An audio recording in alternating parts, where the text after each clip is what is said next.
고요한 사색의 시간, 지혜의 샘가에 오신 여러분을 환영합니다. 우리의 삶은 때로 예상치 못한 질문들로 가득 차 있습니다. 길모퉁이에서 마주친 작은 생명, 뉴스에서 스쳐 지나간 안타까운 소식, 그 모든 것들이 우리 마음에 잔잔한 파문을 일으키곤 하죠. 오늘 우리는 한 청취자께서 보내주신 마음의 질문을 함께 풀어가며 그 안에 담긴 깊은 가르침을 나누고자 합니다. 이 이야기가 여러분의 마음에도 깊은 울림을 준다면 주변의 소중한 이들에게도 이 지혜를 공유해 주십시오. 알을 나누는 것은 자비를 실천하는 가장 아름다운 방법이며 우리 모두에게 좋은 인연을 만들어주는 씨앗이 될 것입니다. 어느 날 아침 출근길에 나선 한 40대 직장인 여성의 이야기로 시작합니다. 그녀는 쌍둥이 아이를 키우는 평범한 어머니였습니다. 며칠 전부터 아파트 주차장에서 아기 고양이의 울음소리가 들려왔습니다. 처음에는 그저 아기 고양이가 있나 보네 하고 바쁜 걸음을 재촉했습니다. 하지만 그 다음 날도 울음소리는 계속되었습니다. 하루가 다르게 소리는 힘을 잃어갔습니다. 처음에 앙칼진 울음은 어느새 애처롭게 늘어지는 신음으로 바뀌어 있었습니다. 그녀의 마음은 무겁게 가라앉았습니다. 저 작은 생명이 저기서 굶어 죽어가고 있구나. 퇴근 후 그녀는 남편에게 조심스럽게 말을 꺼냈습니다. 여보, 만약 내일도 고양이가 쓰러져 있으면 우리가 구해오는 게 어떨까요? 남편의 대답은 단호했습니다. 세상 모든 길고양이를 우리가 다 구할 수는 없어. 그리고 우리 아이들은 알레르기가 있잖아. 남편의 말은 틀리지 않았습니다. 지극히 현실적이고 이성적인 판단이었죠. 하지만 그녀의 마음속에서는 다른 목소리가 외치고 있었습니다. 모든 고양이를 구할 수는 없지만 내 눈앞에서 죽어가는 저 생명 하나는 구할 수 있지 않을까? 결국 그녀는 아무것도 하지 못했습니다. 그리고 그 죄책감과 무력감이 마음을 어지럽혔습니다. 그녀는 우리에게 이렇게 물었습니다. 제가 어떻게 해야 했을까요? 앞으로도 이런 불합리한 상황이나 어려움에 처한 존재들을 내가 어쩔 수 없다는 이유로 외면하며 살아가는 것이 옳은 일일까요? 아니면 가족과의 갈등이나 개인적인 어려움이 예상되더라도 그들에게 손을 내밀어야 할까요? 이것은 비단 고양이 한 마리에 대한 질문이 아닙니다. 우리 모두가 살면서 수없이 마주하게 될 양심과 현실 사이의 딜레마에 대한 근원적인 물음입니다. 저에게도 비슷한 경험이 있습니다. 제가 머무는 절은 산과 저수지에 둘러싸여 자연의 생명들이 가득한 곳입니다. 어느 날 풀숲에서 뱀 한 마리가 개구리를 삼키고 있는 장면을 목격했습니다. 개구리는 뒷다리 하나만 뱀의 입에 물린 채 필사적으로 버둥거리고 있었습니다. 그 눈에 서린 극심한 공포를 보는 순간 가슴이 아파왔습니다. 당장이라도 뱀을 쫓아내고 개구리를 구해주고 싶었습니다. 하지만 함께 있던 다른 스님께서 조용히 말씀하셨습니다. 스님, 우리가 개구리를 구해주는 것이 자비일까요? 그렇다면 굶주린 뱀의 고통은 누구의 몫이 됩니까? 그렇습니다. 개구리에게는 생명의 은인이지만 뱀에게는 원한의 대상이 되는 것이죠. 하나의 생명을 살리는 행위가 다른 하나의 생명을 위협하는 모순. 이것이 바로 우리가 살아가는 세상의 본 모습입니다. 우리는 누군가의 희생 없이는 단 한 끼의 식사도 할 수 없습니다. 쌀 한 톨, 채소 한 입에도 수많은 미생물의 삶이 깃들어 있습니다. 제가 평생 사용하는 물과 에너지, 그리고 제가 버리는 쓰레기의 양을 상상해 본 적이 있습니다. 아마 거대한 빌딩 하나를 채우고도 남을 것입니다. 과연 나라는 존재가 그만한 자원을 소비할 가치가 있는 것일까? 미안함과 감사함이 동시에 밀려왔습니다. 이처럼 세상의 모든 존재는 홀로 존재하지 않습니다. 부처님께서는 이 세상의 법칙을 연기법이라는 한 단어로 설명하셨습니다. 이것이 있으므로 저것이 있고 이것이 생겨남으로 저것이 생겨난다. 모든 것은 서로가 서로에게 원인이 되고 조건이 되어 거대한 그물처럼 촘촘히 얽혀 있다는 뜻입니다. 화엄경에서는 이를 인드라망, 즉 제석천의 구슬 그물에 비유했습니다. 그물코 하나가 움직이면 그물 전체가 흔들리는 것과 같습니다. 우리가 겪는 딜레마는 바로 이 연기의 법칙 때문에 생겨납니다. 고양이를 구하면 가족이 고통받고 고양이를 외면하면 내 마음이 고통받습니다. 개구리를 구하면 뱀이 굶주리고 뱀의 식사를 내버려 두면 개구리의 고통에 눈 감게 됩니다.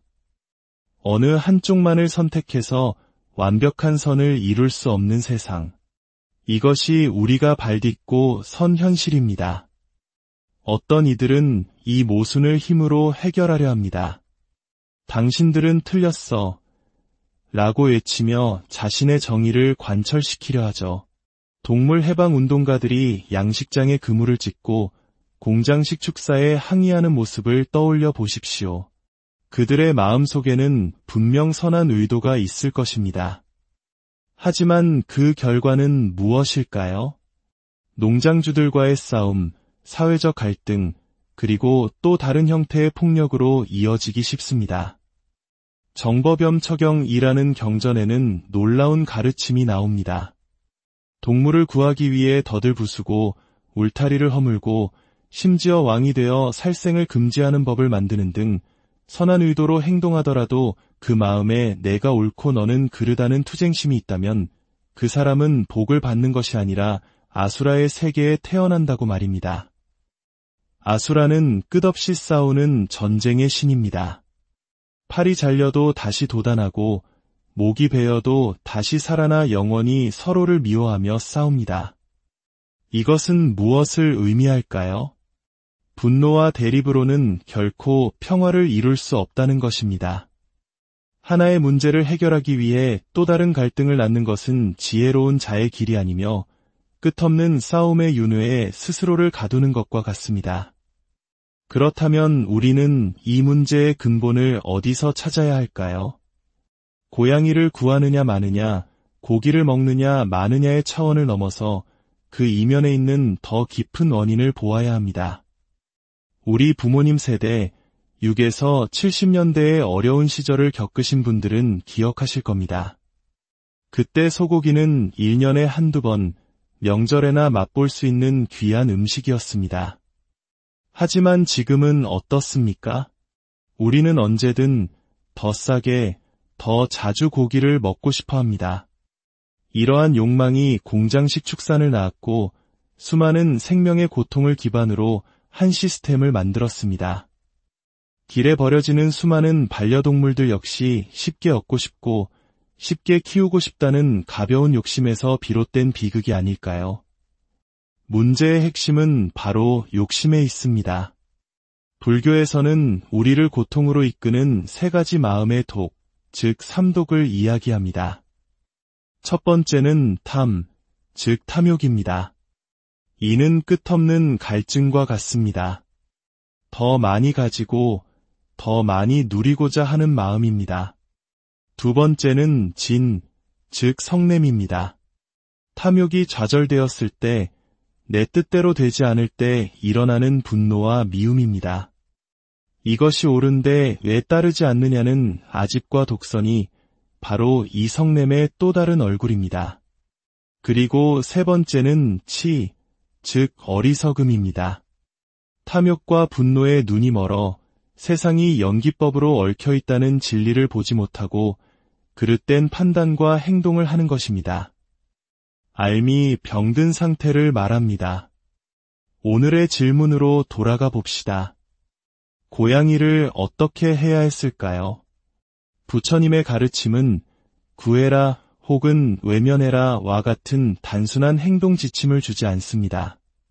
그 대신 우리에게 질문의 방향을 바꾸라고 말합니다.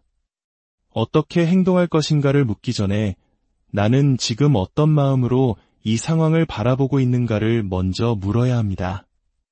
내 마음속에 연민과 자비가 흐르고 있습니까?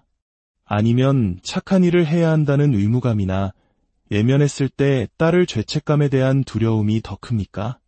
남편의 반대 앞에서 나의 선한 의지를 몰라준다는 분노가 일고 있지는 않습니까?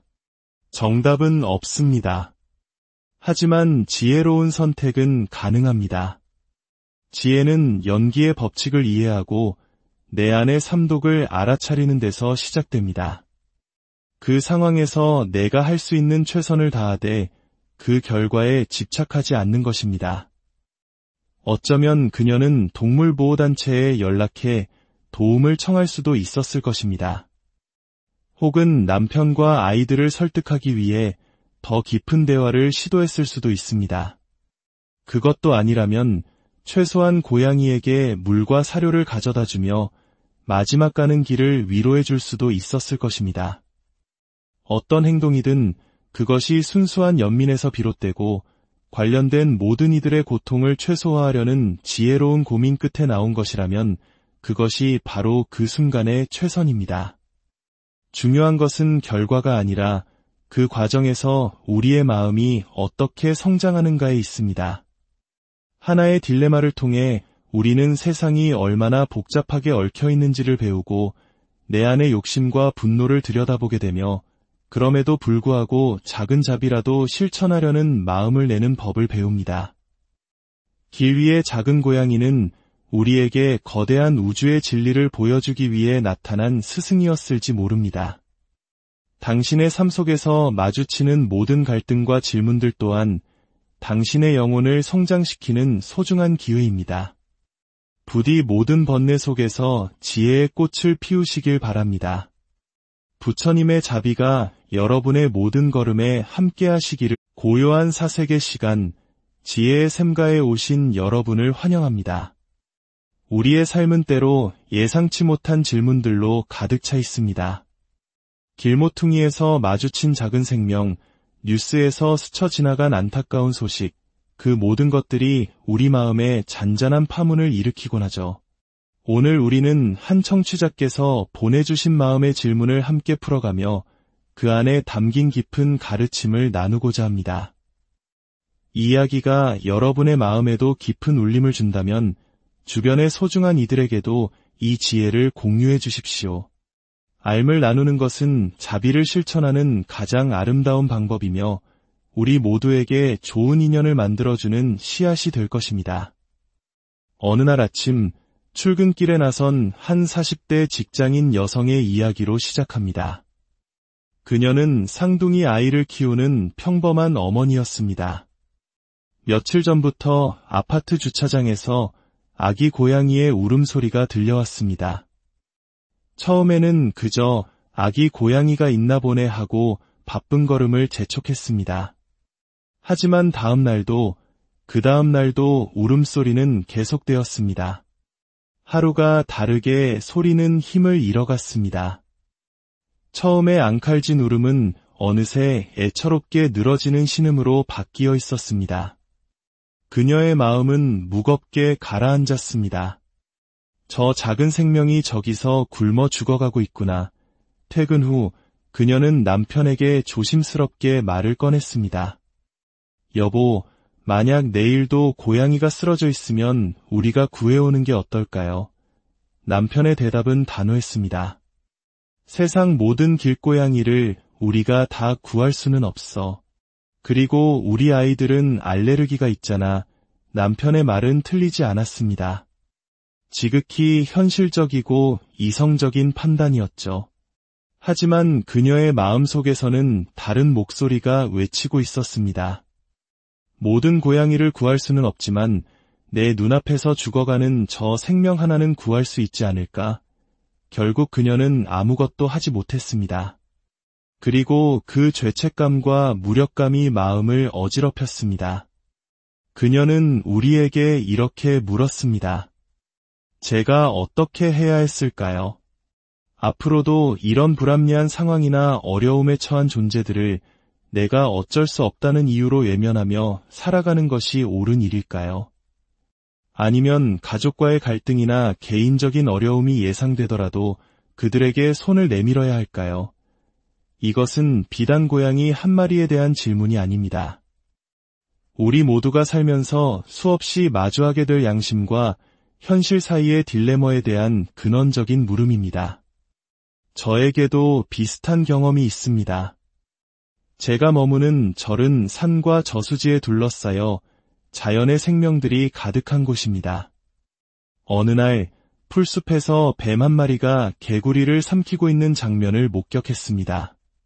개구리는 뒷다리 하나만 뱀의 입에 물린 채 필사적으로 버둥거리고 있었습니다.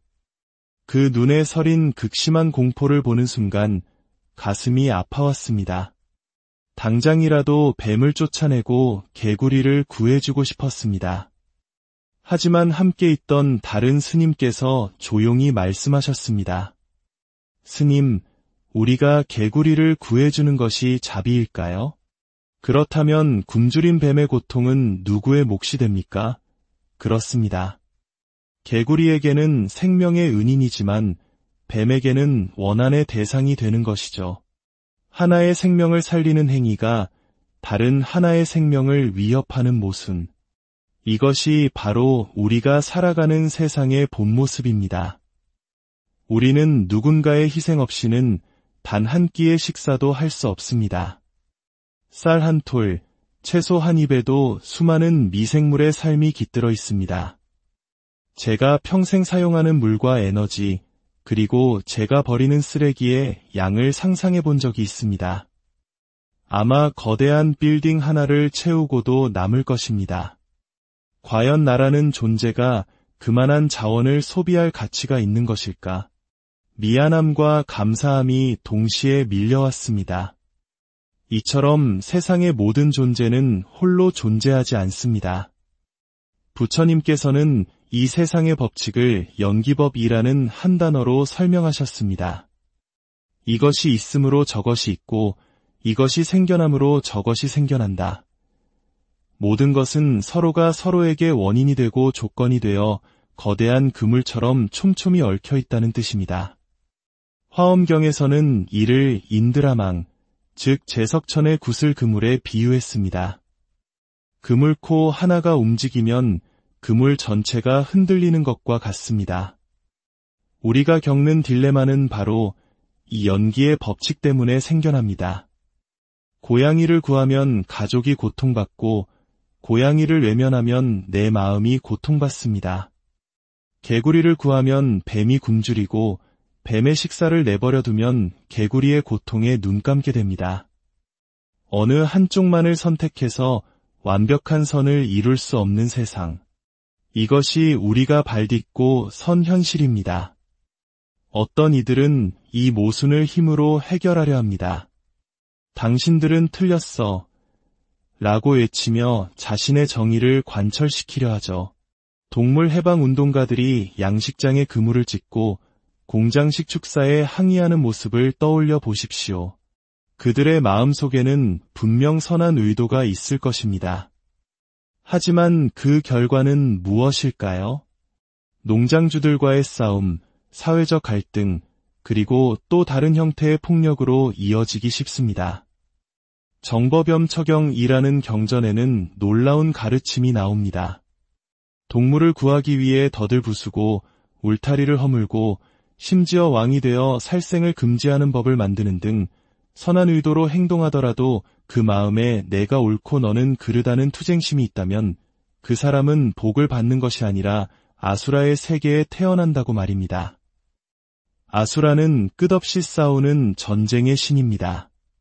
팔이 잘려도 다시 돋아나고 목이 베어도 다시 살아나 영원히 서로를 미워하며 싸웁니다.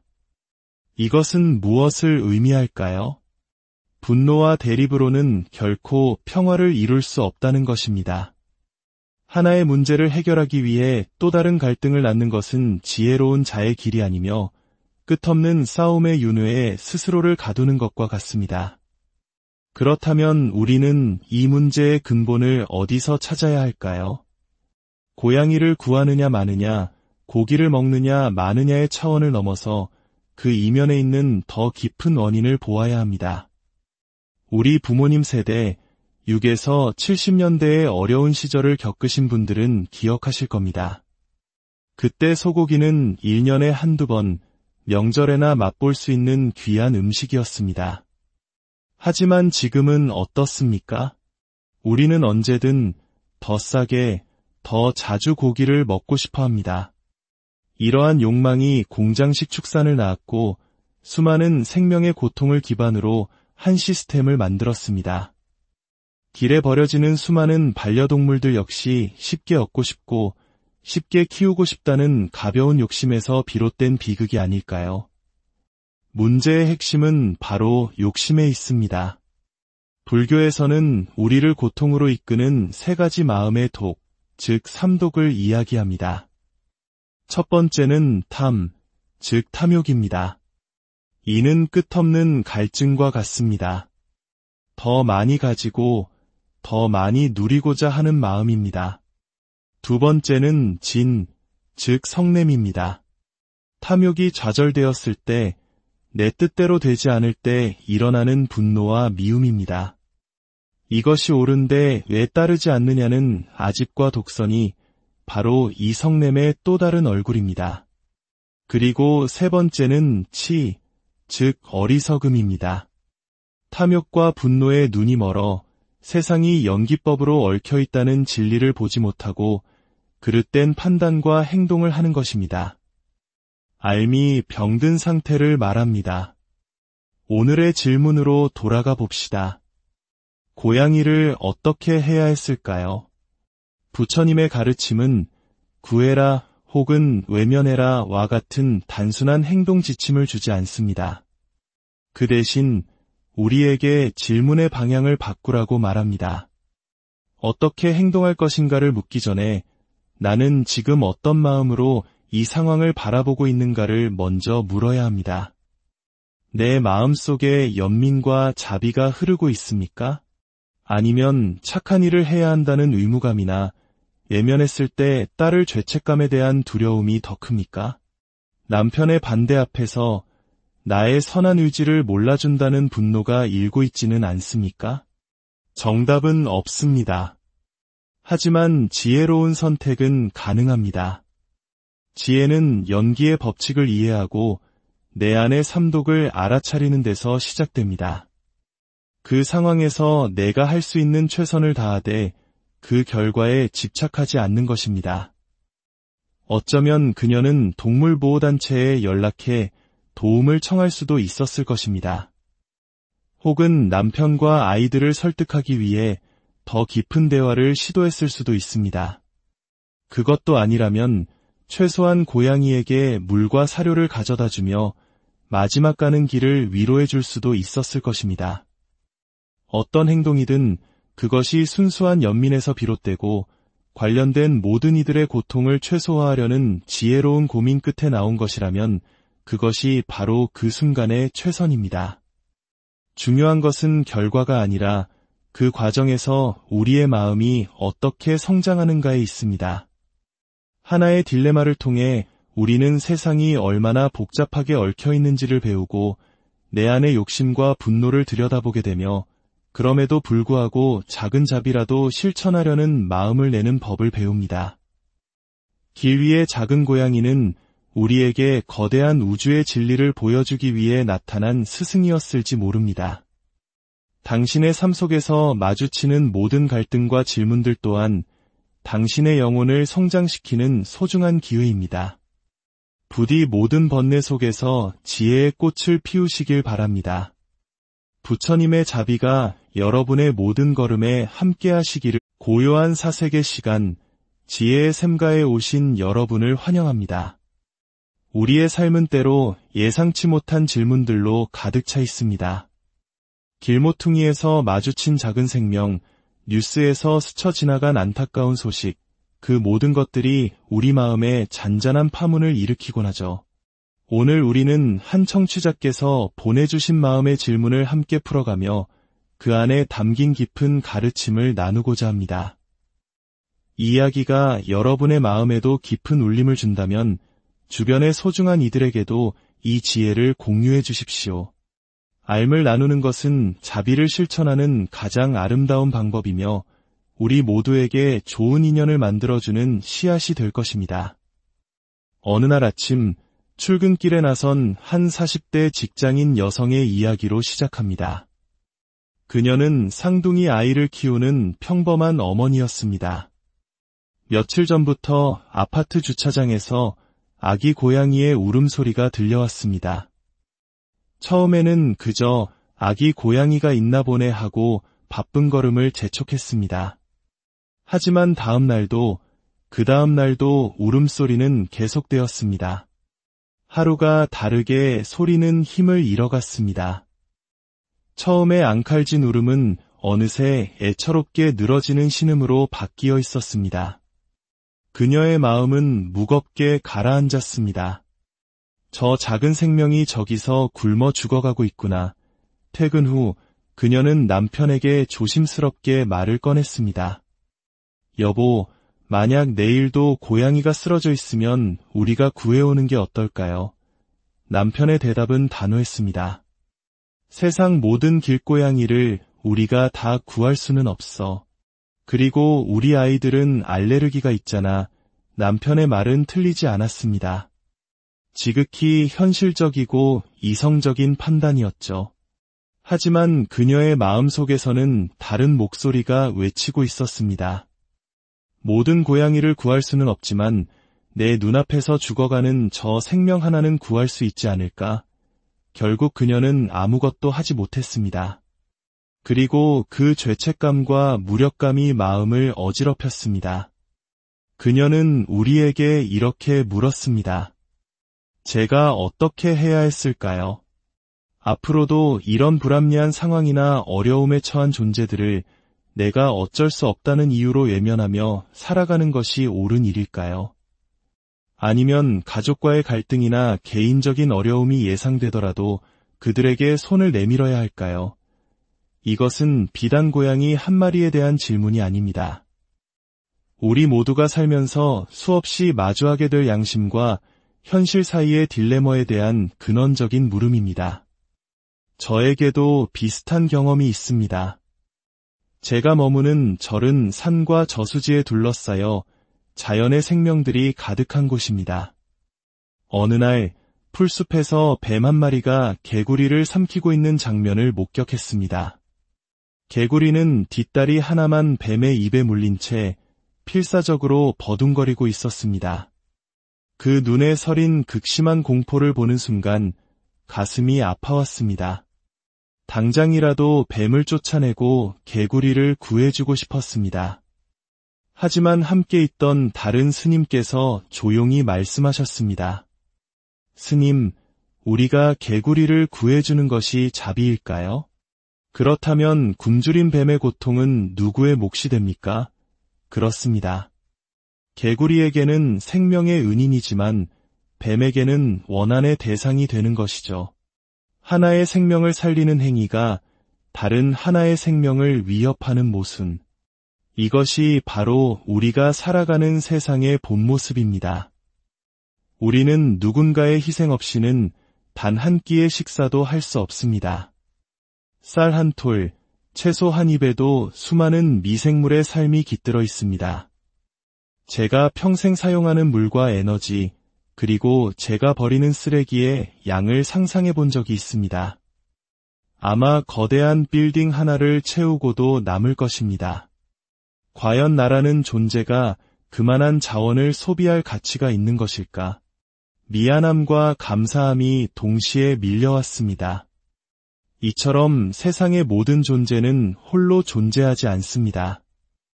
부처님께서는 이 세상의 법칙을 연기법이라는 한 단어로 설명하셨습니다. 이것이 있으므로 저것이 있고 이것이 생겨남으로 저것이 생겨난다. 모든 것은 서로가 서로에게 원인이 되고 조건이 되어 거대한 그물처럼 촘촘히 얽혀 있다는 뜻입니다. 화엄경에서는 이를 인드라망, 즉 제석천의 구슬 그물에 비유했습니다. 그물코 하나가 움직이면 그물 전체가 흔들리는 것과 같습니다. 우리가 겪는 딜레마는 바로 이 연기의 법칙 때문에 생겨납니다.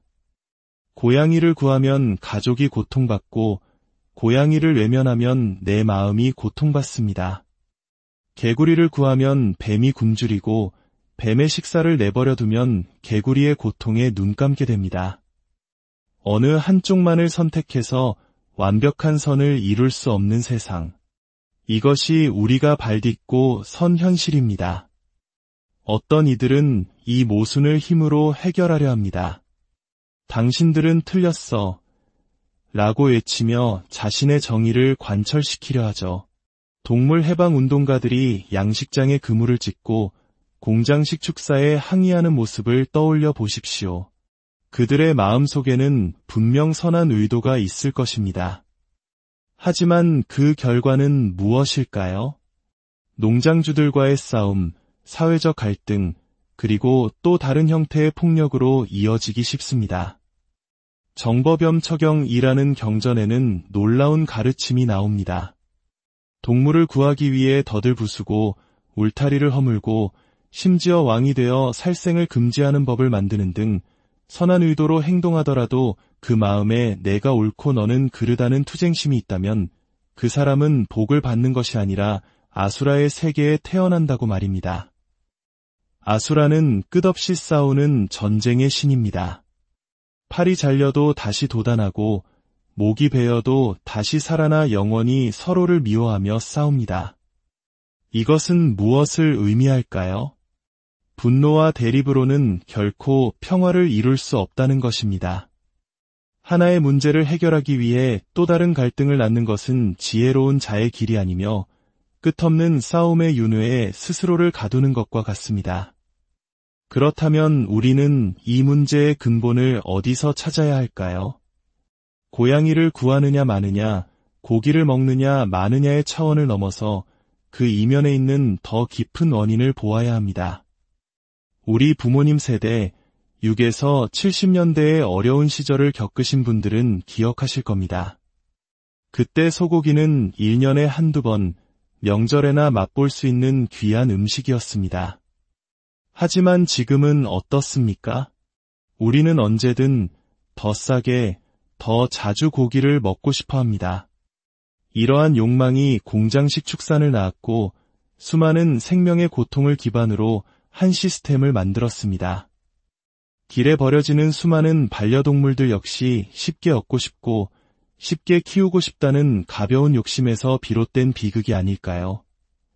문제의 핵심은 바로 욕심에 있습니다. 불교에서는 우리를 고통으로 이끄는 세 가지 마음의 독, 즉 삼독을 이야기합니다. 첫 번째는 탐, 즉 탐욕입니다. 이는 끝없는 갈증과 같습니다. 더 많이 가지고 더 많이 누리고자 하는 마음입니다. 두 번째는 진, 즉 성냄입니다. 탐욕이 좌절되었을 때, 내 뜻대로 되지 않을 때 일어나는 분노와 미움입니다. 이것이 옳은데 왜 따르지 않느냐는 아집과 독선이 바로 이 성냄의 또 다른 얼굴입니다. 그리고 세 번째는 치, 즉 어리석음입니다. 탐욕과 분노에 눈이 멀어 세상이 연기법으로 얽혀있다는 진리를 보지 못하고 그릇된 판단과 행동을 하는 것입니다. 알미 병든 상태를 말합니다. 오늘의 질문으로 돌아가 봅시다. 고양이를 어떻게 해야 했을까요? 부처님의 가르침은 구해라 혹은 외면해라와 같은 단순한 행동 지침을 주지 않습니다. 그 대신 우리에게 질문의 방향을 바꾸라고 말합니다. 어떻게 행동할 것인가를 묻기 전에 나는 지금 어떤 마음으로 이 상황을 바라보고 있는가를 먼저 물어야 합니다. 내 마음속에 연민과 자비가 흐르고 있습니까? 아니면 착한 일을 해야 한다는 의무감이나 예면했을 때 딸을 죄책감에 대한 두려움이 더 큽니까? 남편의 반대 앞에서 나의 선한 의지를 몰라준다는 분노가 일고 있지는 않습니까? 정답은 없습니다. 하지만 지혜로운 선택은 가능합니다. 지혜는 연기의 법칙을 이해하고 내 안의 삼독을 알아차리는 데서 시작됩니다. 그 상황에서 내가 할 수 있는 최선을 다하되 그 결과에 집착하지 않는 것입니다. 어쩌면 그녀는 동물보호단체에 연락해 도움을 청할 수도 있었을 것입니다. 혹은 남편과 아이들을 설득하기 위해 더 깊은 대화를 시도했을 수도 있습니다. 그것도 아니라면 최소한 고양이에게 물과 사료를 가져다 주며 마지막 가는 길을 위로해 줄 수도 있었을 것입니다. 어떤 행동이든 그것이 순수한 연민에서 비롯되고 관련된 모든 이들의 고통을 최소화하려는 지혜로운 고민 끝에 나온 것이라면 그것이 바로 그 순간의 최선입니다. 중요한 것은 결과가 아니라 그 과정에서 우리의 마음이 어떻게 성장하는가에 있습니다. 하나의 딜레마를 통해 우리는 세상이 얼마나 복잡하게 얽혀 있는지를 배우고 내 안의 욕심과 분노를 들여다보게 되며 그럼에도 불구하고 작은 자비라도 실천하려는 마음을 내는 법을 배웁니다. 길 위의 작은 고양이는 우리에게 거대한 우주의 진리를 보여주기 위해 나타난 스승이었을지 모릅니다. 당신의 삶 속에서 마주치는 모든 갈등과 질문들 또한 당신의 영혼을 성장시키는 소중한 기회입니다. 부디 모든 번뇌 속에서 지혜의 꽃을 피우시길 바랍니다. 부처님의 자비가 여러분의 모든 걸음에 함께 하시기를. 고요한 사색의 시간, 지혜의 샘가에 오신 여러분을 환영합니다. 우리의 삶은 때로 예상치 못한 질문들로 가득 차 있습니다. 길모퉁이에서 마주친 작은 생명, 뉴스에서 스쳐 지나간 안타까운 소식, 그 모든 것들이 우리 마음에 잔잔한 파문을 일으키곤 하죠.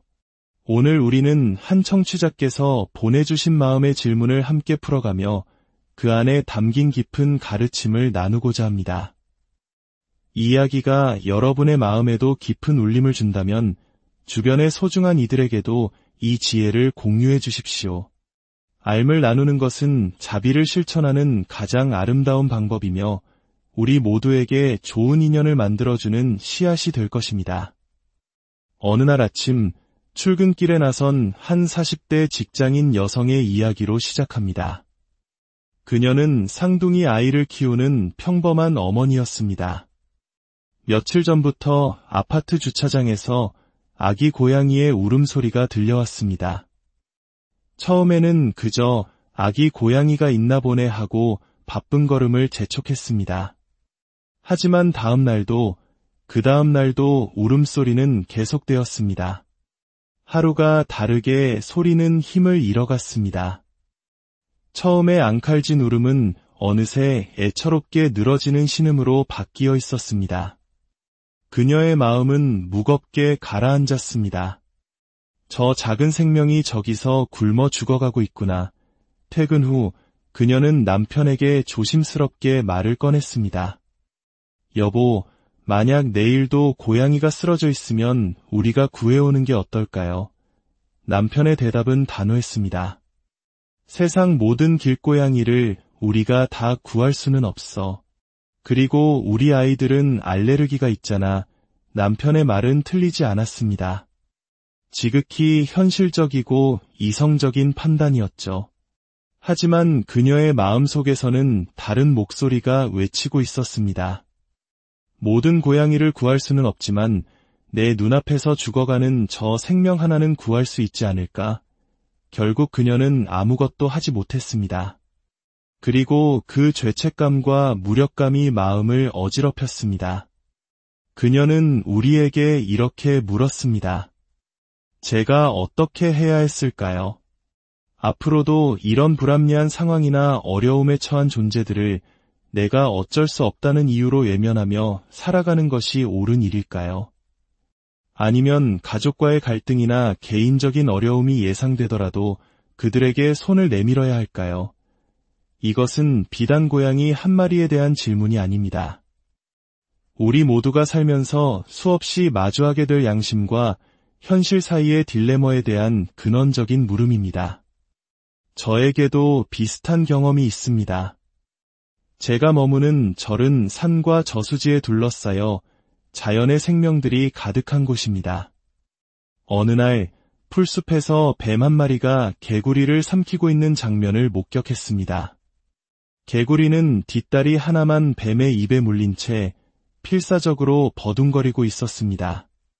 그 눈에 서린 극심한 공포를 보는 순간 가슴이 아파왔습니다. 당장이라도 뱀을 쫓아내고 개구리를 구해주고 싶었습니다. 하지만 함께 있던 다른 스님께서 조용히 말씀하셨습니다. 스님, 우리가 개구리를 구해주는 것이 자비일까요? 그렇다면 굶주린 뱀의 고통은 누구의 몫이 됩니까? 그렇습니다. 개구리에게는 생명의 은인이지만 뱀에게는 원한의 대상이 되는 것이죠. 하나의 생명을 살리는 행위가 다른 하나의 생명을 위협하는 모순. 이것이 바로 우리가 살아가는 세상의 본 모습입니다. 우리는 누군가의 희생 없이는 단 한 끼의 식사도 할 수 없습니다. 쌀 한 톨, 채소 한 입에도 수많은 미생물의 삶이 깃들어 있습니다. 제가 평생 사용하는 물과 에너지, 그리고 제가 버리는 쓰레기의 양을 상상해 본 적이 있습니다. 아마 거대한 빌딩 하나를 채우고도 남을 것입니다. 과연 나라는 존재가 그만한 자원을 소비할 가치가 있는 것일까? 미안함과 감사함이 동시에 밀려왔습니다. 이처럼 세상의 모든 존재는 홀로 존재하지 않습니다. 부처님께서는 이 세상의 법칙을 연기법이라는 한 단어로 설명하셨습니다. 이것이 있으므로 저것이 있고 이것이 생겨남으로 저것이 생겨난다. 모든 것은 서로가 서로에게 원인이 되고 조건이 되어 거대한 그물처럼 촘촘히 얽혀 있다는 뜻입니다. 화엄경에서는 이를 인드라망, 즉 제석천의 구슬 그물에 비유했습니다. 그물코 하나가 움직이면 그물 전체가 흔들리는 것과 같습니다. 우리가 겪는 딜레마는 바로 이 연기의 법칙 때문에 생겨납니다. 고양이를 구하면 가족이 고통받고 고양이를 외면하면 내 마음이 고통받습니다. 개구리를 구하면 뱀이 굶주리고 뱀의 식사를 내버려 두면 개구리의 고통에 눈 감게 됩니다. 어느 한쪽만을 선택해서 완벽한 선을 이룰 수 없는 세상. 이것이 우리가 발딛고 선 현실입니다. 어떤 이들은 이 모순을 힘으로 해결하려 합니다. 당신들은 틀렸어. 라고 외치며 자신의 정의를 관철시키려 하죠. 동물 해방 운동가들이 양식장에 그물을 찢고 공장식 축사에 항의하는 모습을 떠올려 보십시오. 그들의 마음속에는 분명 선한 의도가 있을 것입니다. 하지만 그 결과는 무엇일까요? 농장주들과의 싸움, 사회적 갈등, 그리고 또 다른 형태의 폭력으로 이어지기 쉽습니다. 정법염처경이라는 경전에는 놀라운 가르침이 나옵니다. 동물을 구하기 위해 덫을 부수고 울타리를 허물고 심지어 왕이 되어 살생을 금지하는 법을 만드는 등 선한 의도로 행동하더라도 그 마음에 내가 옳고 너는 그르다는 투쟁심이 있다면 그 사람은 복을 받는 것이 아니라 아수라의 세계에 태어난다고 말입니다. 아수라는 끝없이 싸우는 전쟁의 신입니다. 팔이 잘려도 다시 도단하고 목이 베어도 다시 살아나 영원히 서로를 미워하며 싸웁니다. 이것은 무엇을 의미할까요? 분노와 대립으로는 결코 평화를 이룰 수 없다는 것입니다. 하나의 문제를 해결하기 위해 또 다른 갈등을 낳는 것은 지혜로운 자의 길이 아니며 끝없는 싸움의 윤회에 스스로를 가두는 것과 같습니다. 그렇다면 우리는 이 문제의 근본을 어디서 찾아야 할까요? 고양이를 구하느냐 마느냐, 고기를 먹느냐 마느냐의 차원을 넘어서 그 이면에 있는 더 깊은 원인을 보아야 합니다. 우리 부모님 세대, 6에서 70년대의 어려운 시절을 겪으신 분들은 기억하실 겁니다. 그때 소고기는 1년에 한두 번, 명절에나 맛볼 수 있는 귀한 음식이었습니다. 하지만 지금은 어떻습니까? 우리는 언제든 더 싸게, 더 자주 고기를 먹고 싶어 합니다. 이러한 욕망이 공장식 축산을 낳았고 수많은 생명의 고통을 기반으로 한 시스템을 만들었습니다. 길에 버려지는 수많은 반려동물들 역시 쉽게 얻고 싶고 쉽게 키우고 싶다는 가벼운 욕심에서 비롯된 비극이 아닐까요? 문제의 핵심은 바로 욕심에 있습니다. 불교에서는 우리를 고통으로 이끄는 세 가지 마음의 독, 즉 삼독을 이야기합니다. 첫 번째는 탐, 즉 탐욕입니다. 이는 끝없는 갈증과 같습니다. 더 많이 가지고 더 많이 누리고자 하는 마음입니다. 두 번째는 진, 즉 성냄입니다. 탐욕이 좌절되었을 때, 내 뜻대로 되지 않을 때 일어나는 분노와 미움입니다. 이것이 옳은데 왜 따르지 않느냐는 아집과 독선이 바로 이 성냄의 또 다른 얼굴입니다. 그리고 세 번째는 치, 즉 어리석음입니다. 탐욕과 분노에 눈이 멀어 세상이 연기법으로 얽혀있다는 진리를 보지 못하고 그릇된 판단과 행동을 하는 것입니다.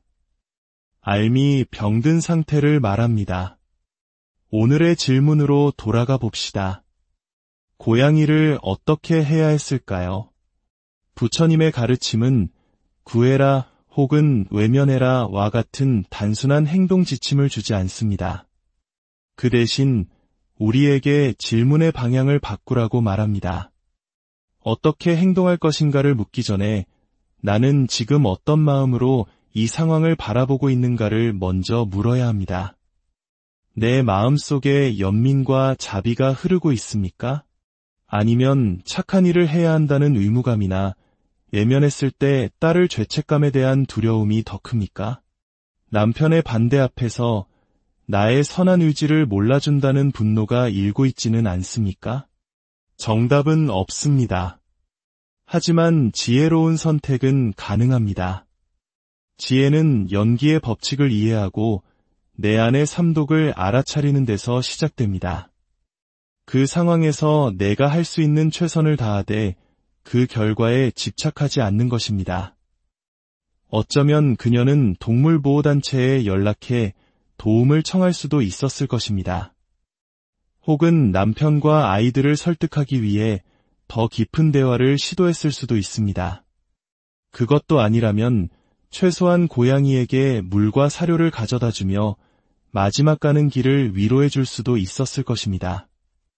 어떤 행동이든 그것이 순수한 연민에서 비롯되고 관련된 모든 이들의 고통을 최소화하려는 지혜로운 고민 끝에 나온 것이라면 그것이 바로 그 순간의 최선입니다.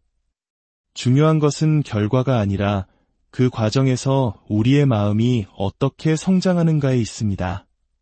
하나의 딜레마를 통해 우리는 세상이 얼마나 복잡하게 얽혀 있는지를 배우고 내 안의 욕심과 분노를 들여다보게 되며 그럼에도 불구하고 작은 자비라도 실천하려는 마음을 내는 법을 배웁니다. 길 위의 작은 고양이는 우리에게 거대한 우주의 진리를 보여주기 위해 나타난 스승이었을지 모릅니다. 당신의 삶 속에서 마주치는 모든 갈등과 질문들 또한 당신의 영혼을 성장시키는 소중한 기회입니다. 부디 모든 번뇌 속에서 지혜의 꽃을 피우시길 바랍니다. 부처님의 자비가 여러분의 모든 걸음에 함께 하시기를. 고요한 사색의 시간, 지혜의 샘가에 오신 여러분을 환영합니다. 우리의 삶은 때로 예상치 못한 질문들로 가득 차 있습니다. 길모퉁이에서 마주친 작은 생명, 뉴스에서 스쳐 지나간 안타까운 소식, 그 모든 것들이 우리 마음에 잔잔한 파문을 일으키곤 하죠. 오늘 우리는 한 청취자께서 보내주신 마음의 질문을 함께 풀어가며 그 안에 담긴 깊은 가르침을 나누고자 합니다. 이 이야기가 여러분의 마음에도 깊은 울림을 준다면 주변의 소중한 이들에게도 이 지혜를 공유해 주십시오. 알을 나누는 것은 자비를 실천하는 가장 아름다운 방법이며 우리 모두에게 좋은 인연을 만들어주는 씨앗이 될 것입니다. 어느 날 아침 출근길에 나선 한 40대 직장인 여성의 이야기로 시작합니다. 그녀는 쌍둥이 아이를 키우는 평범한 어머니였습니다. 며칠 전부터 아파트 주차장에서 아기 고양이의 울음소리가 들려왔습니다. 처음에는 그저 아기 고양이가 있나 보네 하고 바쁜 걸음을 재촉했습니다. 하지만 다음 날도 그 다음 날도 울음소리는 계속되었습니다. 하루가 다르게 소리는 힘을 잃어갔습니다. 처음에 앙칼진 울음은 어느새 애처롭게 늘어지는 신음으로 바뀌어 있었습니다. 그녀의 마음은 무겁게 가라앉았습니다. 저 작은 생명이 저기서 굶어 죽어가고 있구나. 퇴근 후 그녀는 남편에게 조심스럽게 말을 꺼냈습니다. 여보, 만약 내일도 고양이가 쓰러져 있으면 우리가 구해오는 게 어떨까요? 남편의 대답은 단호했습니다. 세상 모든 길고양이를 우리가 다 구할 수는 없어. 그리고 우리 아이들은 알레르기가 있잖아. 남편의 말은 틀리지 않았습니다. 지극히 현실적이고 이성적인 판단이었죠. 하지만 그녀의 마음속에서는 다른 목소리가 외치고 있었습니다. 모든 고양이를 구할 수는 없지만 내 눈앞에서 죽어가는 저 생명 하나는 구할 수 있지 않을까? 결국 그녀는 아무것도 하지 못했습니다. 그리고 그 죄책감과 무력감이 마음을 어지럽혔습니다. 그녀는 우리에게 이렇게 물었습니다. 제가 어떻게 해야 했을까요? 앞으로도 이런 불합리한 상황이나 어려움에 처한 존재들을 내가 어쩔 수 없다는 이유로 외면하며 살아가는 것이 옳은 일일까요? 아니면 가족과의 갈등이나 개인적인 어려움이 예상되더라도 그들에게 손을 내밀어야 할까요? 이것은 비단 고양이 한 마리에 대한 질문이 아닙니다. 우리 모두가 살면서 수없이 마주하게 될 양심과 현실 사이의 딜레마에 대한 근원적인 물음입니다. 저에게도 비슷한 경험이 있습니다. 제가 머무는 절은 산과 저수지에 둘러싸여 자연의 생명들이 가득한 곳입니다. 어느 날 풀숲에서 뱀 한 마리가 개구리를 삼키고 있는 장면을 목격했습니다. 개구리는 뒷다리 하나만 뱀의 입에 물린 채 필사적으로 버둥거리고 있었습니다. 그 눈에 서린 극심한 공포를 보는 순간 가슴이 아파왔습니다. 당장이라도 뱀을 쫓아내고 개구리를 구해주고 싶었습니다. 하지만 함께 있던 다른 스님께서 조용히 말씀하셨습니다. 스님, 우리가 개구리를 구해주는 것이 자비일까요? 그렇다면 굶주린 뱀의 고통은 누구의 몫이 됩니까? 그렇습니다.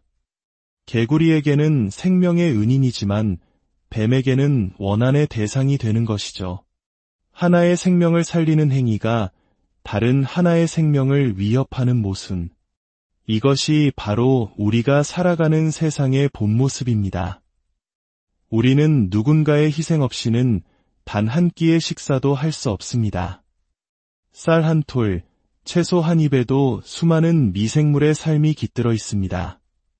제가 평생 사용하는 물과 에너지, 그리고 제가 버리는 쓰레기의 양을 상상해 본 적이 있습니다.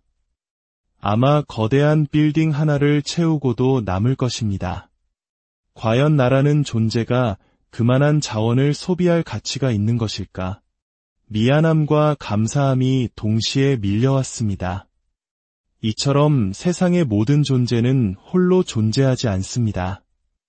부처님께서는 이 세상의 법칙을 연기법이라는 한 단어로 설명하셨습니다. 이것이 있으므로 저것이 있고 이것이 생겨남으로 저것이 생겨난다. 모든 것은 서로가 서로에게 원인이 되고 조건이 되어 거대한 그물처럼 촘촘히 얽혀 있다는 뜻입니다. 화엄경에서는 이를 인드라망, 즉 제석천의 구슬 그물에 비유했습니다. 그물코 하나가 움직이면 그물 전체가 흔들리는 것과 같습니다. 우리가 겪는 딜레마는 바로 이 연기의 법칙 때문에 생겨납니다. 고양이를 구하면 가족이 고통받고 고양이를 외면하면 내 마음이 고통받습니다. 개구리를 구하면 뱀이 굶주리고 뱀의 식사를 내버려 두면 개구리의 고통에 눈 감게 됩니다. 어느 한쪽만을 선택해서 완벽한 선을 이룰 수 없는 세상. 이것이 우리가 발딛고 선 현실입니다.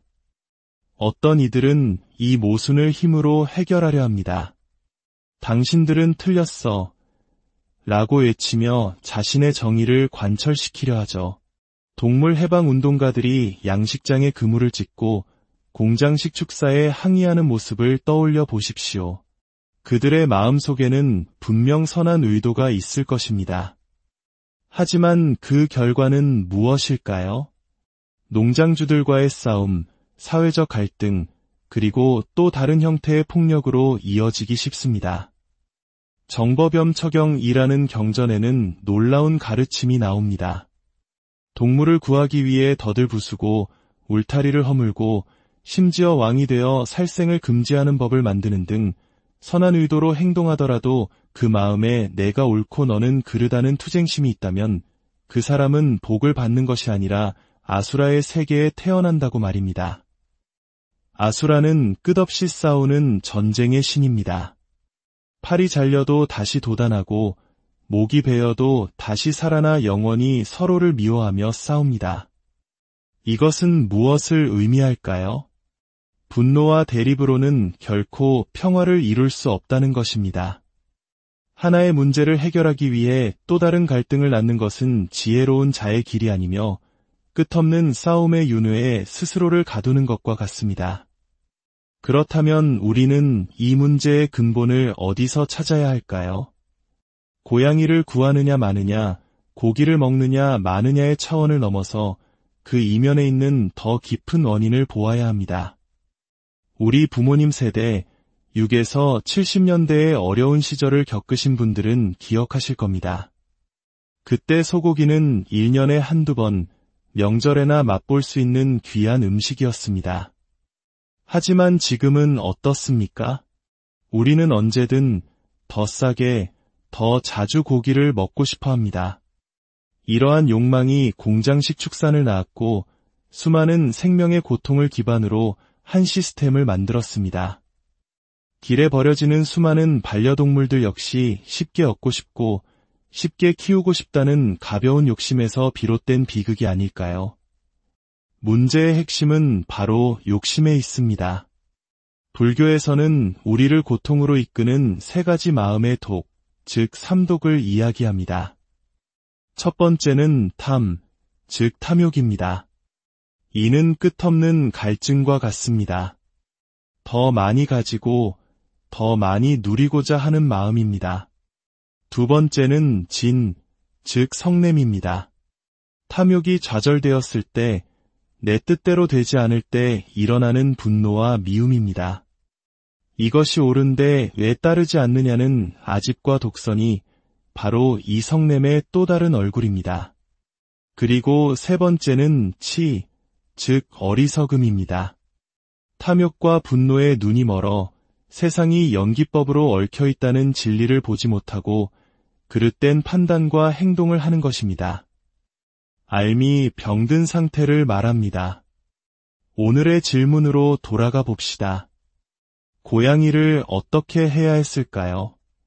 부처님의 가르침은 구해라 혹은 외면해라와 같은 단순한 행동 지침을 주지 않습니다. 그 대신 우리에게 질문의 방향을 바꾸라고 말합니다. 어떻게 행동할 것인가를 묻기 전에 나는 지금 어떤 마음으로 이 상황을 바라보고 있는가를 먼저 물어야 합니다. 내 마음속에 연민과 자비가 흐르고 있습니까? 아니면 착한 일을 해야 한다는 의무감이나 예면했을 때 딸을 죄책감에 대한 두려움이 더 큽니까? 남편의 반대 앞에서 나의 선한 의지를 몰라준다는 분노가 일고 있지는 않습니까? 정답은 없습니다. 하지만 지혜로운 선택은 가능합니다. 지혜는 연기의 법칙을 이해하고 내 안의 삼독을 알아차리는 데서 시작됩니다. 그 상황에서 내가 할 수 있는 최선을 다하되 그 결과에 집착하지 않는 것입니다. 어쩌면 그녀는 동물보호단체에 연락해 도움을 청할 수도 있었을 것입니다. 혹은 남편과 아이들을 설득하기 위해 더 깊은 대화를 시도했을 수도 있습니다. 그것도 아니라면 최소한 고양이에게 물과 사료를 가져다 주며 마지막 가는 길을 위로해 줄 수도 있었을 것입니다. 어떤 행동이든 그것이 순수한 연민에서 비롯되고 관련된 모든 이들의 고통을 최소화하려는 지혜로운 고민 끝에 나온 것이라면 그것이 바로 그 순간의 최선입니다. 중요한 것은 결과가 아니라 그 과정에서 우리의 마음이 어떻게 성장하는가에 있습니다.